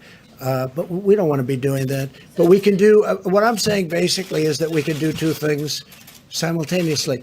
And we've had this incredible learning period. Plus, people have been in a period and they won't be calling, oh, gee, because I've got many, many people that now come to me and say, we get it. We think we can really do it now and do it while we're open. So at some point, we'll be setting some guidelines. We'll be setting some date lines. And we'll be announcing them in the not too distant future. Any of the doctors on your team endorsed easing the federal We're guidelines? not endorsed. We talked together, and I think they're okay with it, and I'm okay with it. But this could be a much bigger problem. This could create a much bigger problem than the problem that you start off with. Now, other nations are going to have to do what they're going to do, but they'll probably do something very similar. But in our case, much more so than anyone else, because of the magnitude of our economy, the tremendous size of what we've built and what we have, and the jobs involved. You have almost 160 million jobs in this country now, the most ever, by far the most ever. The number of jobs, almost 160 million. So we can't turn that off and think it's going to be wonderful. There'll be tremendous repercussions. There will be a tremendous death from that. Death. You're talking about death. Probably more death from that than anything that we're talking about with respect to the virus. If we continue with these strict guidelines than if we ease them? No, I think we're going to do them both. I think that's what I'm saying. I think we can do them both. Now, we haven't announced a date, but we're getting fairly close to coming up with a date, and it's a much shorter period of time than I've been hearing the news report. And I think everybody should be happy with that. But great knowledge was gained. Please. I had two questions for you, Mr. President. My second one is on what your economic advisor, Larry Kudlow, said today. He was talking about this, and he said that there are going to have to be some difficult trade-offs if you do ease these guidelines, because he wants the economy to be You mean with the open again. Democrats you're talking about? No. He was talking about how you said, the cure shouldn't be worse than the problem, and he was talking about reopening the businesses, getting the economy going again. What are those difficult trade-offs? Well, it is true. If he said, I didn't hear him say that, but if he said difficult trade-off, sure, it's less convenient. Before you walk and you hop in the subway and you grab the handle and you go down to wherever you're going on Wall Street and you do all sorts of things and you go in and you open the doors going into your great buildings or into the exchanges. And now you're not going to have to maybe think about doing that, or you're going to think about doing it a different way. No, there are many trade-offs. It's a different life, and maybe it'll remain that way, frankly, after the invisible scourge is gone. Maybe it's going to stay that way. Not a bad thing to stay that way, but no, there are trade-offs. There's no question about that. But I actually think I think in the end, we're going to end up being bigger, better, and stronger. We have learned a lot. Please. We're seeing an increase of cases in Latin America, in the Middle East, It's true. in Latin some places in Asia. Are you considering a new round of travel ban? No, we're not really. Something like that could happen, I guess, but we're not really. They thought we were going to have bans within the United States. We didn't do that. We're not going to have that. Hopefully that'll take care of itself. No, in Latin America, there's been an uptick. Yeah, please. Mr. President, just quickly, a second question. What prompted you to say at the beginning of your comments that you're going to take care of the Asian Americans? Has there been something in particular that was? Yeah, because it seems that there could be a little bit of nasty language toward the Asian Americans in our country, and I don't like that at all. These are incredible people. They love our country, and I'm not going to let it happen. So I just wanted to make that point. Because they're blaming China. People are blaming China, and they are making statements to great American citizens that happen to be of Asian heritage, and I'm not going to let that happen. Please. You say you want to reopen the country, but most schools across the country are closed. 2 states now are closed for the rest of the school year. How are parents supposed to go back to work and educate their children right The now? governors of the various states will have a lot of leeway. If we open up, and when we open up, the governors in certain states, for instance, you go to some of the states I just mentioned, those schools are going to be open. In many cases, they're open now, but the schools are going to be open. In other cases, Governor Cuomo, Gavin Newsom of California, certain governors are going to maybe have a decision to make. Now, they may make a decision to keep them open in a certain part of New York and maybe in Westchester County or wherever it may be, they'll keep them closed. But they're going to have leeway. We're giving the governors a lot of leeway. Do you agree with the decision to close it several months out at this point? These governors are saying they're expecting a peak in the next couple of months, and they've made a decision for the rest governors of the are year. going to make those decisions. That's going to be up to the governors. And they're very capable. They'll be able to make the decisions. Please. Sir, will you explain why a $2 trillion economic stimulus is needed if you are going to reopen the country in a period of weeks, not months? Because the virus has had a big impact on our country. So we're going to give a stimulus so that the workers can live their life. It was not their fault. It wasn't the workers' fault. And we are going to give a kick so that it's a kick. And this way, we think the workers can get a fair start. The small businesses we're taking very good care of. We want to take care of these small businesses. They really are the engine of this country. A lot of people don't know that. You know, everyone thinks of these great, big, beautiful businesses, who, by the way, have been very badly hurt also. But the small businesses have really historically been the engine, and they still are the engine of the country. And you'd be amazed. The workers love those businesses, and the workers contact us, and they want us to help those businesses because that's where they've made their living. That's where they've been paid a lot of money over the years. And, you've been seeing what's happened over the last 3 years where salaries and wages have gone up very substantially for those workers. And then we got caught by this sudden craziness coming into our country and coming all over the world. So we need to make sure that the companies are strong and that the workers are strong. And that's what we're doing. And, hopefully the Republicans and Democrats are going to be able to make a deal. And they're actually fairly close, but we'll see what happens. Please. But does it still need to be $2 trillion is my question. Can it be Well, one of smaller the at this things you're point? going to have to save companies that have been shattered. You're going to have to save various, you know a lot of the companies yourselves. We have a company that was, I think, the greatest company in the world, named Boeing. Boeing's going to need some help. Now, Boeing had some difficulty before. That's unlike others. We have other companies that didn't have a problem coming in. Boeing had the obvious problem that everybody knows about from a little more than a year ago, a double problem, and it was a big one.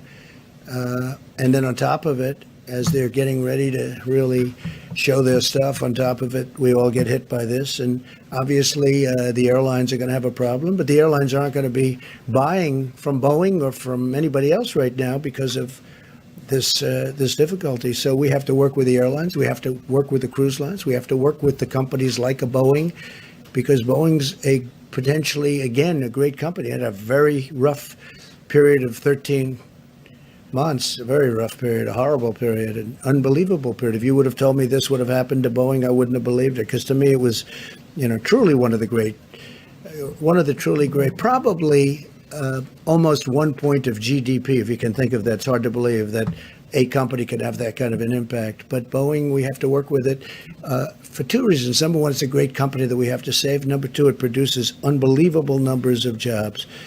And so, the numbers have to be reflective of that kind of a thing. Please, you know what I'm going to do? We have wonderful people behind us that are working very hard. And we want Bill to get back to the Department of Justice. And we want the Admiral to start going and doing your job. And the same thing with Deb. If anybody would have any questions, maybe I'll ask Mike to stay around. But if anybody would have any questions for the group, and otherwise I'll let them go back to work, please. If we just clarify, Dr. Birx, we seem to be talking about different geographical slopes on this. The curve would be changing. And yet you just said that 28% numbers coming out of New York. gives an indication that we don't quite know when the seeds, to use your metaphor, were planted. So how confident are you on the start dates of each curve for each of the geographical areas that the president seems to be indicating we'll be adjusting the policy for? So that's a very good question. So what we do know is now we can backtrack from people who get very seriously ill to when they probably got infected versus when they were exposed. And so when you start backing out each of those pieces, when you start seeing hospitalized patients, you know that the virus has probably been there for 3 to 4 weeks, substantially circulating within the population. So that's what we're looking for. Now, as all of our testing is improved, and we want to really applaud the group who has worked on it. You know, if you look at the pandemic flu preparedness, all of this was built on a flu platform. It was never, ever thought that you'd have a simultaneous respiratory disease hitting at exactly the same time as your flu hits in the country.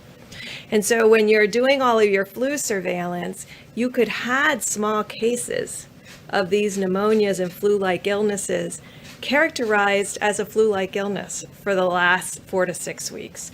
And so that's really a caution to all of us. And so when we get through all of this, we'll be looking at each of the pandemic preparedness plans. A long way of saying we know Washington State is a little bit ahead of New York because of the hospitalization records. What we will get to as a country with the amount of testing that will be available is being able to do what the president talked about simultaneously doing containment contract tracing at the same time you're doing mitigation. And I think right now we put everything into mitigation. Yet if we geographically get specific data by zip codes and counties, we'll be able to approach this in a very laser focused way, making sure that what we're doing in each of those areas is absolutely appropriate for where they are in their own little bell-shaped curve. Dr. Birx, Go ahead, please. Dr. Birx, when will the government roll out the antibody tests so people can know possibly if they've been exposed? So several of them have come to the FDA, I believe. Obviously, that's something I am very interested in for 2 reasons. One, it will give us a retrospective on where these infections were, who was actually infected, and how really asymptomatic versus mild versus all of that comes into the spectrum. Secondly, by people who have high titers of those antibodies, those can become our solution with plasmapheresis for those in need and the making of hyperimmune globulin. So knowing who they are becomes really critical. But I think we're still a couple of weeks out. I have to go back and talk to the FDA where each of these are, because this is what saved us with when you do flu swabs, when you do strep throat swabs, and now where you do an HIV test. So these are the kinds of tests that we know will be critical in the future. I wanted to say one other thing, because you see a lot of numbers out there about 70% of the population is going to get infected or 60% of the population based on those models. Understand that the way you get to that number is you do nothing, and it goes through 3 cycles. So they're talking about this cycle that we're currently in, another cycle in 2021, and a third cycle in 21-22 in order to get that level of population infected. And you know we will have vaccines most likely by the 21-22 season. And we're going to hopefully have therapeutics in the fall of the next season. So the reason we're so much focused on blunting the curve for this piece is if the virus comes back, we'll have much more facility both for diagnosis, testing, monoclonal antibodies, treatments, and then the vaccine. And Dr. Birx, a question about the serology blood tests, which some people said hold some real promise here. When will those be FDA approved, and when will they be widely available? So that's what she was just asking about. So these IgGs and IgM, both point of care, I can tell you it would be no problem making ELISA today. But then you're drawing blood, you're processing blood, you're running plates. That's what we did in the past. We really want a finger prick type assay where you can just put a fingerprint on and get your IgG and IgM. So that's what we're working on right now. Realistically, how long till that's approved and available? Would you? I can't answer because I have to look at where each of the companies are that are in their development processes. Sounds like a while then. Well, there's some that are developed now that they were using in Singapore. So we're looking at those to see how those work. Should be fairly quick. So we're looking at those, but we're very quality oriented because we want to make sure we don't give people false negatives or false positives. I have a question for you. So we have a lot of very angry media all around this room, and they want one of these seats. But because of social distancing, we are keeping them empty, and they are keeping them empty. Will there ever be a time when all of those really angry people who don't like me much to start off with, but now they really don't like me, will there ever be a time when these seats are full to the brim like it used to be, where people are almost sitting on each other's lap, and this whole row over here is packed, and now they're outside wanting to get in, and they're very jealous of all of these reporters? Will we ever have that again, or is that something that will be, it'll look like this forever? So we're learning a lot about social distancing and respiratory diseases.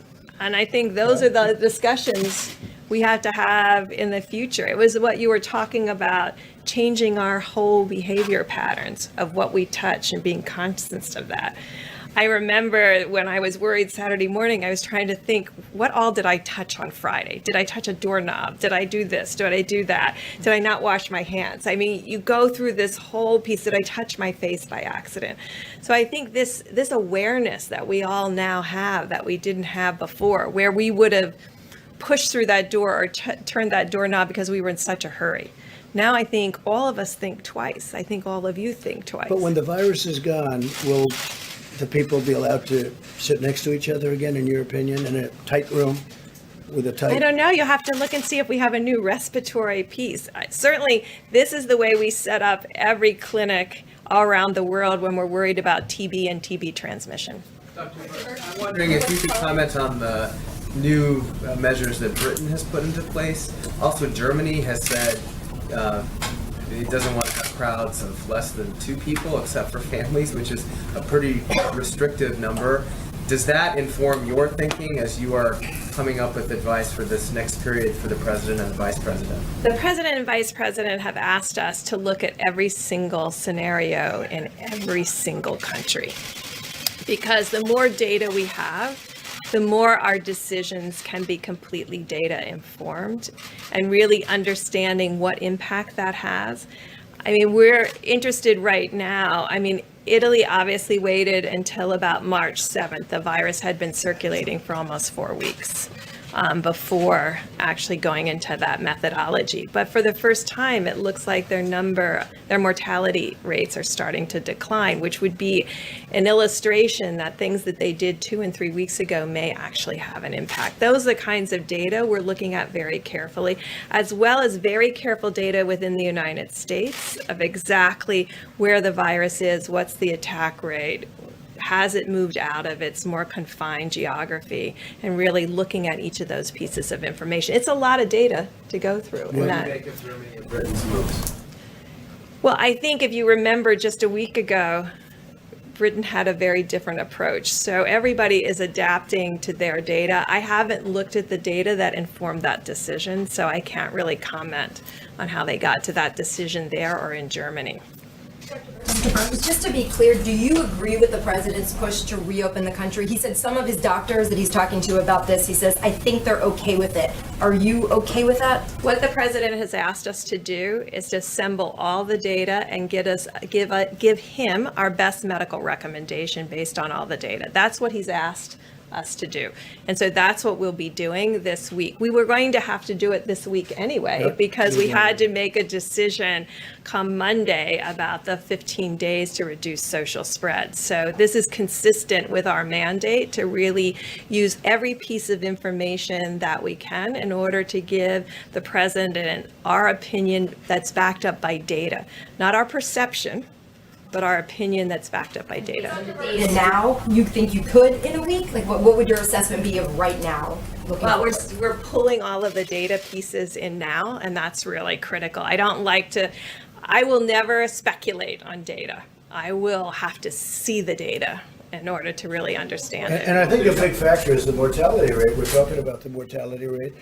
You know, when we first started, people were thinking about 3 and 4%, and now we're talking about a much lower number than that. I think it's a number that will be a lot different than people thought. The mortality rate is driven almost exclusively, as we have talked about, by people with pre-existing conditions and older. So that has become, from the very beginning, that was our emphasis. You know, when we started 2 or 3 weeks ago talking with one another, our focus has been on how do we protect those with pre-existing conditions and the elderly. And I think these steps were about protecting with pre-existing conditions. So the whole key to changing the mortality rates is not just the hospital care, but preventing them from going into the hospital to begin with, because you don't want them to be infected. But it's much lower than we originally thought. I mean, frankly. Yes. It's a lot lower. Do you have a number? Well, you know what the estimate in Wuhan was originally? It was over 3%. When they look outside of Wuhan, it was about 0.7%. It depends very much. In South Korea, it was about 0.7, 0.8%. But I don't want, that's like a tyranny of averages. And that's probably missing 50, 60% of the data because no one was testing asymptomatics. Remember, in every country, you had to be symptomatic to get a test. So we're making case fatality rates when we're missing a significant part of the data. So if anything, it will go lower, but I don't want that should not be reassuring, because the death rates escalate with age and pre-existing conditions. So I really want to be clear that although it may be very low if you're under 40, or very low if you're under 50, and very low if you're under 70, there is an inflection curve. The average age of the person who's dying in Italy is in the mid-80s. So there is really a significant issue in our older generation that we feel strongly about protecting. But Dr., it's just very interesting, the whole thing. It's an incredible subject. When somebody is very sick, they go to a doctor, go to a hospital, they record it, they're very sick, and then they live or they don't live, see what happens. But when somebody isn't very sick at all, I've heard people that they don't even know they had it and they're healing. Then I've heard people, they have like a cold or they have a running nose, or even people that stay home and they think they have the flu, or in some cases they think they have a really bad case of the flu. But all of those people, that vast majority of, beyond vast majority of people, they're not reporting. They're not calling the doctor. Right. They're not calling him. They're just getting better. So you would think it would have to be, because the people that are sick are going to a doctor, or they're going someplace and they're going to say, make me better. The people that are just short of that, and people that aren't even, we have many people where they literally don't even know that they have it. So now you're building up the number of cases that we talked about before, and yet, so you don't know you don't know how many there are. It could be a vast number.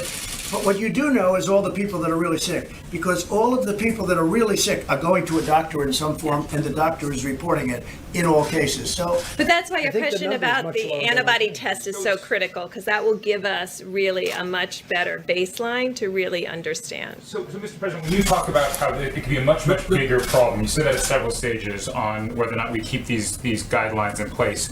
You talk about higher death. Are you talking about suicide? Like, help us understand. I'm talking about many forms. Is the risk here a depression? Is that what you're getting at? We're talking about tremendous. Look, number one, it's the country itself. You're talking about tremendous disruption economically, but you're talking about massive depression, massive numbers of suicide. You mean economic depression? No, I'm not talking about economic, although you could be talking about that too. So what I'm talking about is depression. People suffering massive depression because they had a fantastic job and now they have no idea, what's going on. Now, here's the good news.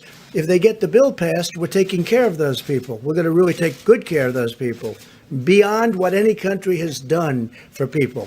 But there's never been anything like this. No, I'm talking about where people suffer massive depression, where people commit suicide, where tremendous death happens. Now, in addition to that, we're talking about economic where you really hurt a country. It could take years and years to recover. And the longer you stay out, the harder it is to recover. I happen to think that you're going to have, they call it the V. I think you're going to have a very big bounce back. I think it's going to be very big. We'll see. Well, I think the bill should pass. It should pass quickly. Take care of our workers, take care of the companies that pay those workers, help those companies over this rough patch. But the longer it takes, the harder it is to come back. I'd like to be able to bounce back to where we were. And ultimately, I think we're going to be even further than that. But I'm just saying that what's happening when I say the cure, and the cure could be worse than the problem itself, right? That's we can't let that happen. We can't let that happen. We've learned so much, and so many good things are going to happen for our country. We can't let this continue to go on. So what we're doing is we're meeting with the doctors, Dr. Fauci, Dr. Birx, and others, and we've already started the discussion. And I can say that, I'm a student like your students. We're all learning this together. I learned a lot from Deborah. I learned a lot from Tony. I learned a lot from a lot of people that this has been their life's work. I've learned a lot. We're going to come up with a date, and we're going to do two things. We can do two things at one time. At the same time, we're going to be very vigilant. We're going to be so vigilant in terms of all of the things that we have to do that we've been talking about for the last 2 weeks ad nauseum. And I think it's going to be ultimately a far better solution for our country. Yeah, please, go ahead. What advice is Dr. Fauci? Deborah, why don't you go back? And we want her to go back to work immediately. Thank you. Great job. Thank you, Deborah. Can I have one more question? Yeah. Deborah? One more. Come on. They won't let you go. So there's still 1 week left to go and 15 days to slow the spread. Doesn't talk of reopening the government quickly undermine that? I mean, why would anyone today still social distance or not run out to see the Actually, it cherry should blossoms? reinforce it, because if people know that we're considering and trying to understand the impact of the good work that they have done, I think it reinforces them to do good work for the next whatever it is, days, weeks in the future, because it says to them, we're looking very carefully of the impact that the work that you did, the selflessness that you brought to this, the ability to stay home with your fabulous children, your ability to social distance, the ability to give up on going to restaurants and just having takeout, all of those sacrifices, the ability of your protecting our elder generation, the greatest generation, and making sure they're safe in nursing homes, but not seeing them.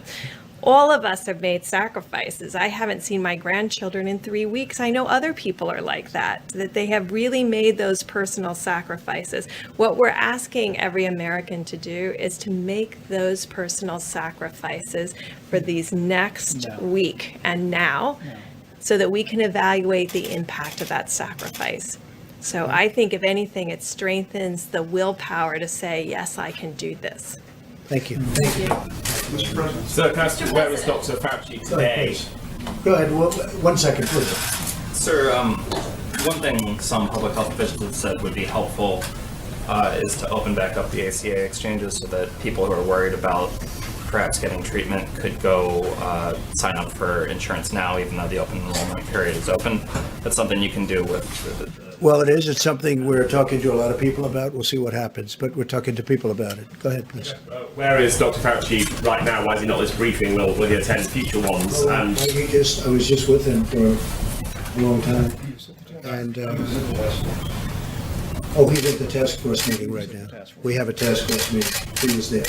Does he agree with you about the need to reopen the economy soon? Well, he doesn't not agree. I mean, we had a long talk, and he understands there's a tremendous cost to our country, both in terms of lives and in terms of economics and in terms of many, many years of rebuilding something that was a fine-tuned machine. It was nobody's fault. It just happened. This horrible virus came from wherever, and it just happened.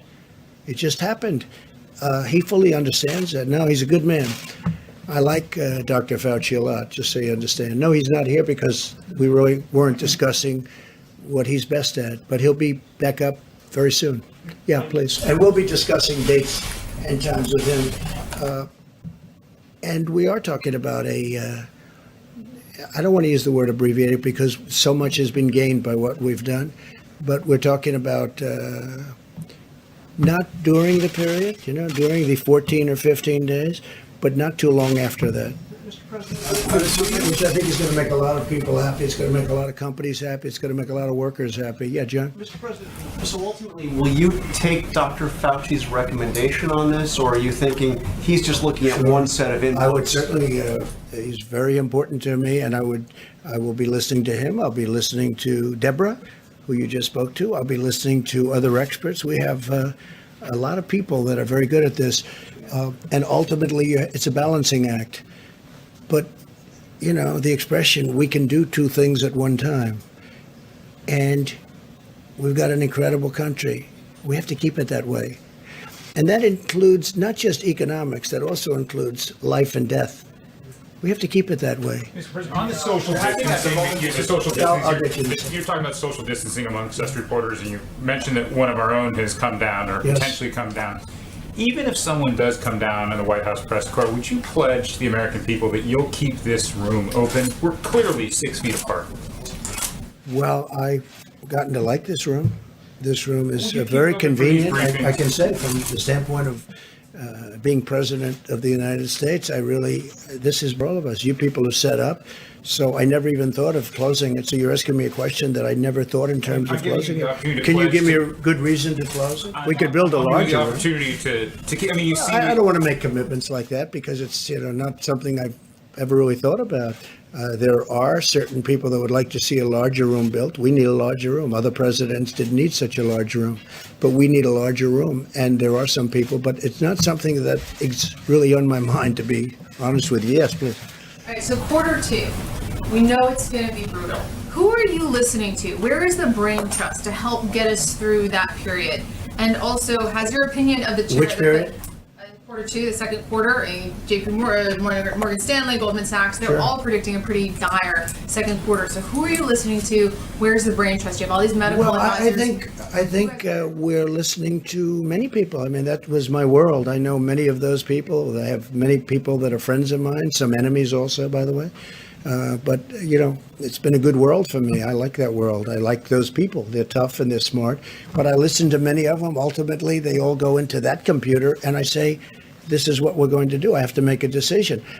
This is a very important man right here to my right, our great vice president, because he's got a great instinct about things, too. So I'm going to be listening to Mike. He's headed up the task force, I think, brilliantly. I think it's going to go down as that because he's really done a job. He's been not only has he been good, he's been soothing. He's really been great for the American public to watch it. And I mean that in the most positive way. There is a solidity with Mike that you don't find in many people. He's been soothing. He's been good for the American public. They have confidence in him.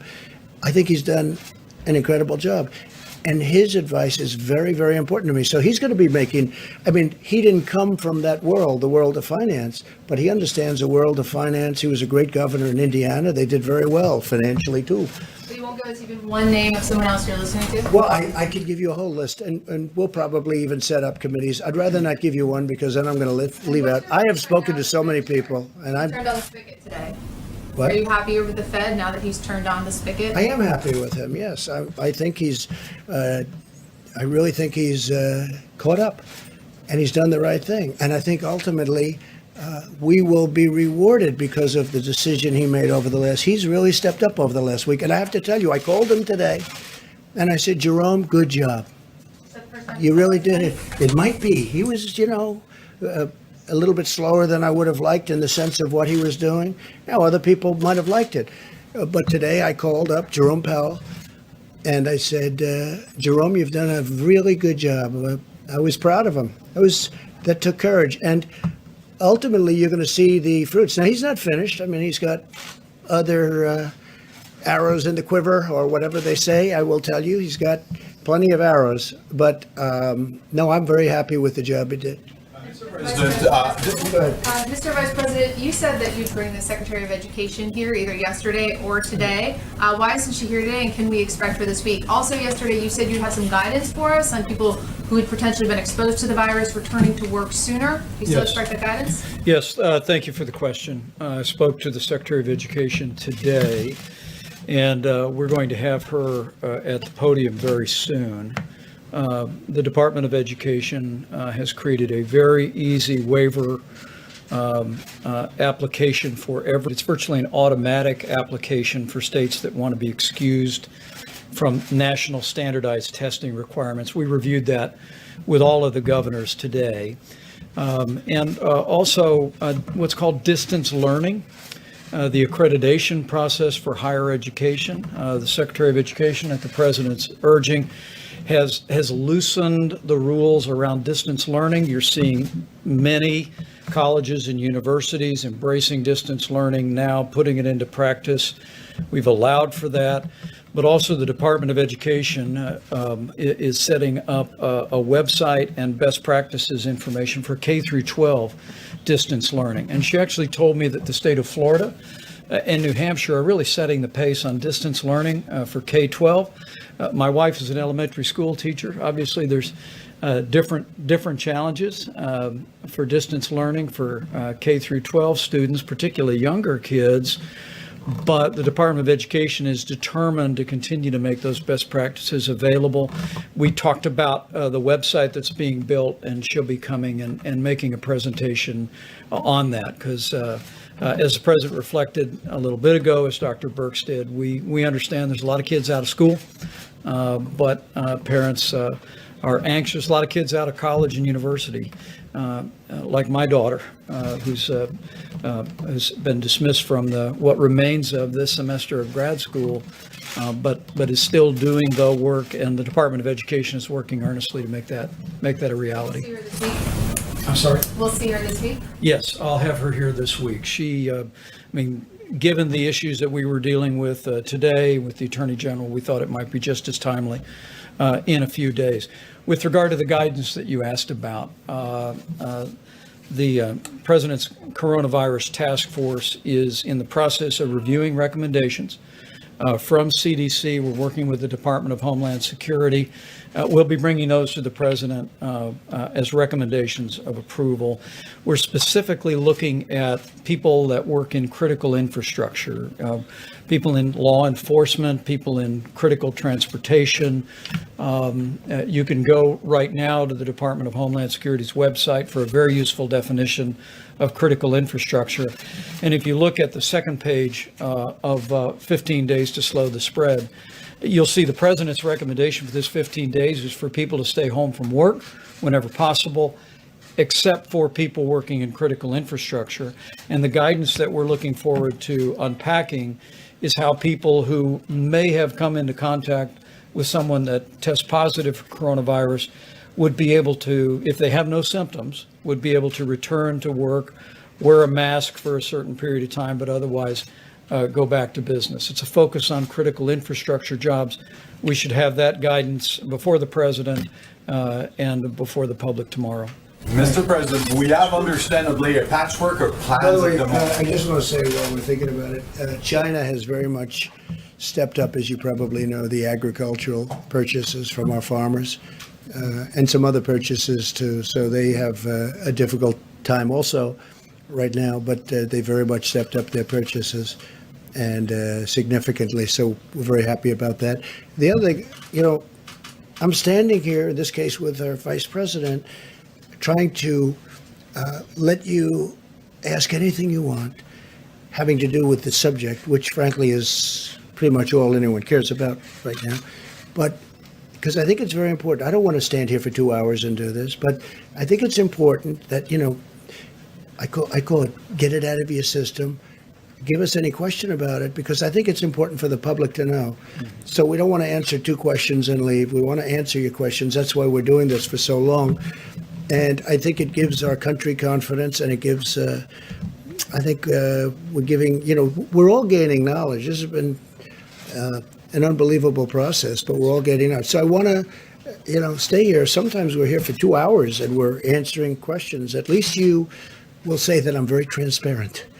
I think you're going to have a hard time saying he is not transparent, but we take a lot of questions from you. Unfortunately, some of them are repetitive and some of them are fantastic questions. Some of these questions are great. Some of the questions lead to us solving a problem. You bring up problems that people didn't know existed. But I just want to let you know, so we're doing this so that we can be transparent, so that we can get everything out. Yeah, go ahead, please. Mr. President, we have a patchwork of plans, understandably, at the moment. Are you coordinating an economic response with the leaders of the G7 at the moment? You are? Yeah, we're very, very close to them. We had a couple of great talks, plus I've spoken to a number of them individually. Yeah, we're very, very closely aligned. Please. One for the Vice President real quickly, and then one for you. Vice President Pitts, we're talking about those self-swab tests. When will those be available? They said this week, but do you know which day, and do you know where they're going? The FDA just announced that decision, and my understanding is that they'll be now going directly to market. I'll have a good estimate for you on timeline, but and what the president has charged us to do at the task force is to promote as much creativity and as much innovation as possible. And frankly, Dr. Hahn, as the president said, at the FDA has done a remarkable job going through the review and approval process for these new methodologies really in record time. We reflected a little bit ago about the fact that we're pretty sure we set a record. I think it was 62 days to be in the phase 1 clinical trials of a vaccine that's actually in clinical trials today. But this new approval from a study done by United Health Group and the Gates Group means that now self-collected nasal swabs will become available. We're going to be working through FEMA with governors around the country to make sure and distribute those methods as well as the swabs or any other supporting material and get those into this vast array of labs that are now stood up around the country. That's going to make a big difference too, because that really is a process that's easy as opposed to the current process, which is not, as I've said, it's not pleasant. I have a question for you. I just want to get clarity on this. If we get to next week, you're deciding what to do with these guidelines, whether to ease them or reinstate them for another 15 days. Will you follow the advice of Dr. Birx and Dr. Fauci if they say you should maintain them for And 2 others, more weeks? yeah. And then ultimately I have to make a decision, but I certainly listen to them. I listen to a number of people, and I have a lot of respect for Dr. Fauci and for Dr. Birx, and I'll be listening to them and others that we have that are really doing a good job. John? But are you worried that if you do this too quickly, if you lift these restrictions too quickly, the virus will start spreading unabated? And how can you be sure that that's not going to happen? Well, we have now a system, and the system's in place. And we have 2 very, very powerful alternatives that we have to take into consideration. And as I said, one of the things that has really got me thinking about this. Number one, I'm looking at what's going on, and life is fragile and economies are fragile. But one of the things is the mortality rate, John.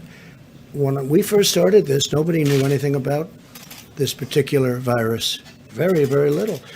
I mean, we were hearing numbers of 5%. That's an astronomical number when the flu is 0.001 and 2 and 3, right? And so 5% would be an astronomical number.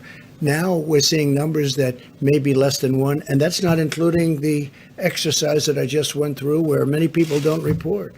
So everybody getting very sick is reporting, but nobody getting, not very sick. And that should be part of that equation. So that just keeps reducing the number. So the mortality rate is that's a big, to me, that's a very big factor. When we were hearing 3 and 4%, remember we had one day where we thought it was 5%, and we were getting a lot of bad numbers from countries that, I don't know why, but we were getting a lot of bad numbers. I do wish, again, our relationship's very good with China, but I wish they could have told us about this a little bit sooner. You know that. But the mortality rate's a big thing for me because I think we're very substantially under 1% now. That's it's still terrible. It's still the whole thing. The whole concept of death is terrible. but there's a tremendous difference between something under 1% and 4 or 5 or even 3%. So that's something that we're learning now. And I think the number may be lower than people think because of what I've been saying. Yeah, please. Mr. President, have you instructed Secretary Mnuchin and the others working on this bill with Congress to meet some of the demands that Democrats have made with regard? Well, I thought we had a deal last night, and then the Democrats changed the deal. So we had a deal last night that was going to be phenomenal for the workers, which is my number one aim. I want to take care of the workers. And we had a deal. I was pretty sure we had a deal last night. If you would have told me at a certain time, like about 9 o'clock, I would have told you we pretty much have a deal. And then all of a sudden it changed fairly rapidly. And, it was unacceptable. It would have been bad for our country. And they were asking for things that would have not been good. I mean, things that bore no relationship to what we're talking about. We said, that's not the game. We can't play that game. So we'll see. Look, the Democrats do want to make a deal. But, Jeff, I thought we had a deal last night. And if you come further into this process weeks and months from now and decide that further stimulus is needed, will you be able to work with Speaker Pelosi on that? I'll work with anybody to help the American people. I will. I don't care who it is. I'll work with anybody if I feel I'm going to help the American people and the American worker. Yeah, please. Mr. President, some states are still reporting a shortage in materials needed to actually process the tests. So what is the administration doing to get all the states the materials that they need? Well, you just saw the Admiral, and you just saw the FEMA people, and you just saw the Army Corps of Engineers. And, we're building hospitals in New York and California and state of Washington and New Jersey. I just made a commitment to Phil that we're going to help him out with some of the areas in New Jersey, which is very important, a great state. So we're doing a great job, and we're there to help the governors. But, the governors are on the front line, and they can do some of it themselves. Governor Cuomo, he's been working very hard, and he worked with me on the hospitals and medical centers, because it's not just hospitals, it's called hospital. And another is medical centers, of which we're building numerous for New York. And we have it all laid out. We have Javits Center, and then we have other locations throughout the state. And I think it's really a great plan. And we're going to have FEMA and the Army Corps of Engineers involved. And I've worked with them. We're building a wall. We're up to over 150 miles of wall on our southern border, which is now turning out to be even more important than we originally thought. But I always thought it was very important having borders. And so I'm working with the Army Corps of Engineers, and I see what they do and how they do it. And that used to be my business, and I know it very well. And they're very professional. They're really good. So you're going to see a lot of good things happening in many states, beyond the states I just mentioned. In many states, we're working with Governor Ron DeSantis in Florida. We're working with Governor McMaster, right, in South Carolina, where they have a little bit of a breakout, not by comparison, but a little bit. We're working with many governors in many states. Actually, states where you almost would think that they have it under pretty good control and they've done a great job. But we're working with many states, and that's primarily FEMA and the Army Corps of Engineers. And they're capable of doing it. Mr. President, back to the stimulus. Can I ask a question on behalf of my Radio Pool colleague, Tamara Keith from NPR? Sure. She asked me to ask this to you. Sure. You just mentioned that there were some things last night that were unacceptable, which would have been bad for the country, that the Democrats were bringing into the stimulus conversation. Her question was, what provisions would you absolutely not support in this plan right now? Well, a lot of the provisions that they wanted, like stock buybacks, I agree with that. That's good with me. I mean, I don't like them buying back stock. I like them spending money on airplanes and on their employees and their real business, not buying back stock. And I don't know if that provision is going to be put in one way or the other, but I'm all for it. And many Republicans, I can tell you, are for it, and I think many Democrats are for it. But they were putting that out like it was a problem last night. Not a problem for me, I can tell you that. Please. She also wanted to know, how much would you want the cash relief directly for Americans? What number would you like to see? Well, I think what you're talking about right now is at least $3,000 per family of four. Isn't that correct? $3,000 for a family of four, which is bold. And if this continued, we have to build this up. And if this continued, we'll do something else, and we'll do more at a later date. But that's a big number. If you remember, they were talking about $500 and $600. And we are all for that. It's three, as of this moment, it's $3,000 for a family of four. Please, go ahead. When you're looking at some of the economic headwinds that we're facing, I'm wondering if one of the things you're concerned about is the strength of the dollar, and if there's something that we should do to address that, including possibly... Well, we have a very strong dollar, and a strong dollar is good in many ways, but it's also tough in many ways because it makes trade much harder. It makes it much harder for Caterpillar Tractor and other companies to sell their goods to Europe or China or wherever they may be sold. So having a strong dollar is good, but it really sounds good. But the truth is it makes certain things like trade much tougher. And our dollar, I don't know if you've seen, but our dollars remain very strong, especially against other currencies, very, very strong, which, again, makes that trading more difficult. But there's something nice about having a strong dollar, right? No matter what. I'm president, it's nice to have a strong dollar.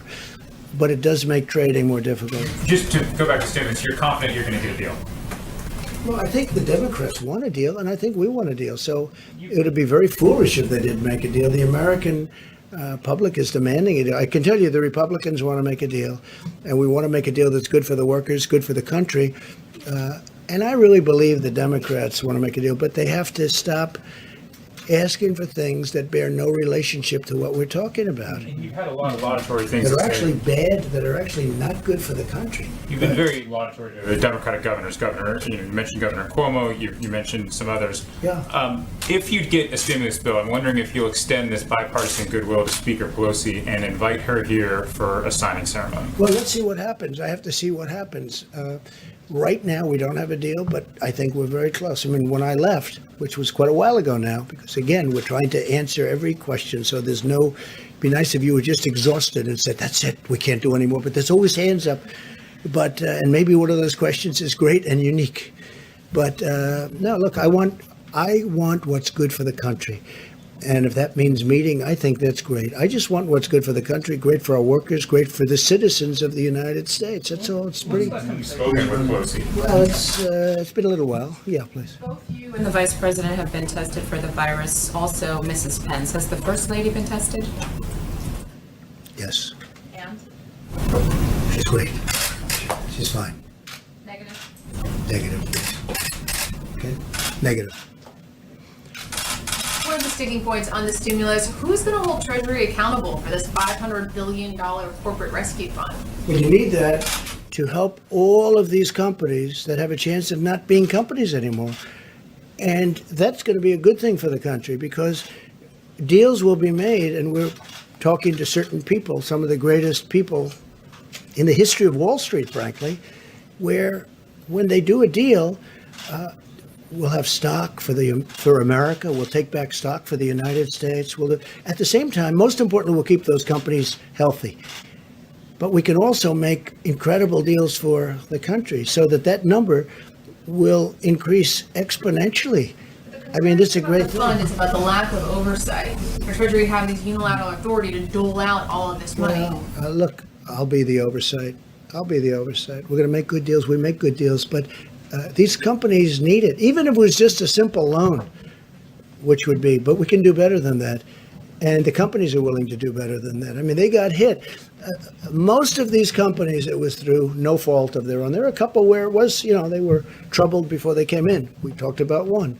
It had trouble. Nobody can believe it, actually, in that one. But these companies are, through no fault of their own, they have difficulty. I mean, 2 weeks ago, these companies were among the most solid institutions in the world. You'd want to buy their bonds. Their bonds were rated AAA or whatever their highest rating is today.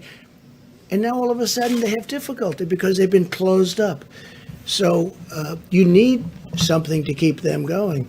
But that money is not going to be wasted money. That money is going to be seen, and we could multiply that number by many times coming back to the American public. That could be a phenomenal thing. But most importantly, it's going to keep these great engines of jobs and ingenuity going. Very important. Yeah, how about one or two more and we'll go.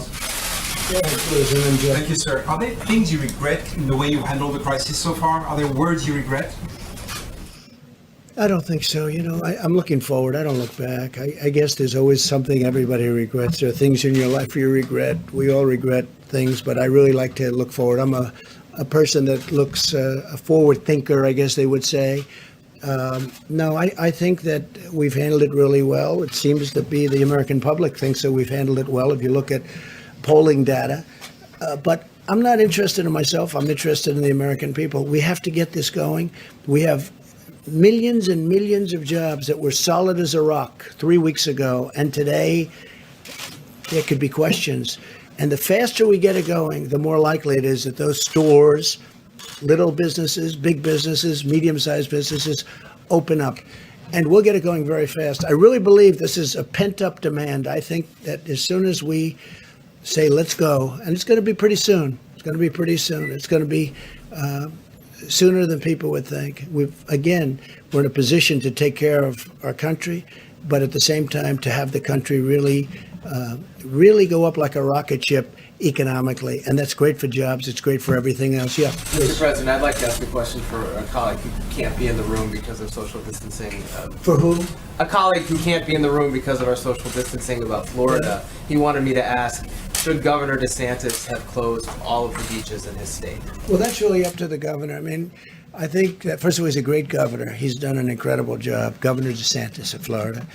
And on the beaches, I guess he's recently made a decision, but you do have a lot of room on the beaches. And, I think it's just a decision that he made originally, and then he's refined it, and then he's done something that a lot of people agree with what he's done. But he's done a lot of things right. And he's been truly, he cares so much about health care. He cares so much about the cost of prescription drugs. He's been a fantastic governor for Florida. They're very happy with him. The whole concept of the beach, it's a very interesting issue. There are a lot of open spaces that includes parks and other things. But rather than relying on social distancing, they're probably going to do that one a different way. But I would imagine when we make our decision, things like that would be opened up. And then people will remember what they're supposed to be doing. Well, I want to thank everybody very much, and we'll see you tomorrow sometime. And we'll get this going, I think, really well. Thank you all very much. Appreciate it. Do it tomorrow. Accidents comparison.